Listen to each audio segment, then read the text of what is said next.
Hi guys, today I'm going to show you a quick assessment of a squat and just how you can use a squat to see whether you've got weak glutes. This is particularly relevant to people that might have experienced some back pain or SIJ pain, and can be just a really handy one just to keep note of and to think about as you're doing some of your exercise programs. So most of us know what a squat is. It's basically just bending our knees and heading towards the floor. So a couple of things to look out for with how you do a squat. So this can be an easy one to do either in the mirror or to video yourself just like this. And just note some little things about how you're actually doing a squat. So some of us, when we go to do a squat, what we automatically do is we tend to turn our toes out like this into what's called more of a sumo squat and then squat down.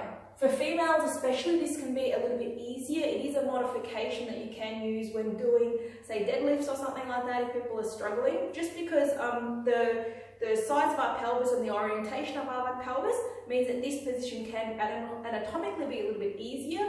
But what it does do is it switches off our glutes or stops us from having to use them. So if you find you're kind of getting into this position to do a squat, it may be a sign that you're not using your glutes or that your glutes are a little bit weak, and you've learned this as a compensation or a way to cheat to get down to the floor. So again, if you find that when you go to do a squat, you turn your legs out like this automatically and then go down, yes, you might be able to get right down to the floor, but it can be a little bit of a hint for you that you're not using your side glutes and your bigger butt glute muscles as well.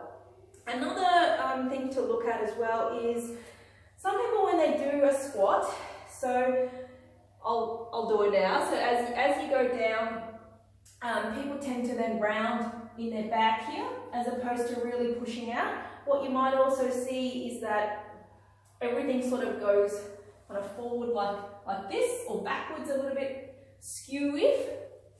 Again, signs or little tricks that someone might be cheating, not using their glutes properly. What we ideally want to be able to do is bring ourselves down, and to be honest, I still struggle with this a little bit as well. I have had to practice quite a bit to not do this.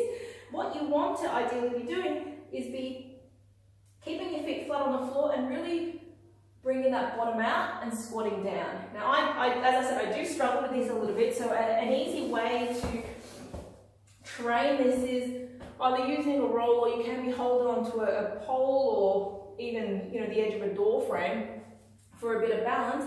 And as you go down, you actually want to be holding onto that pole and using that to just give you that little bit of extra support to come down and then really push yourself up.